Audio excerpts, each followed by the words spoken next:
এখন আমি লেবু রস বাচ্ছি। আমি কি করে বানাচ্ছি তোমরা দেখো। ধরবে লেবুটা, তারপর এর মধ্যে দেবে, তারপর এভাবে গোলাই। সবগুলো করেছি, এবার তোমাদের হাতটা দেখাবো।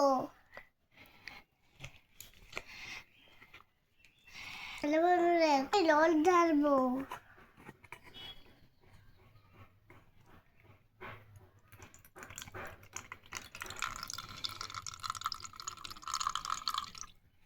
আবার রস রেডি। খেয়ে দেখো তো কেমন হলো।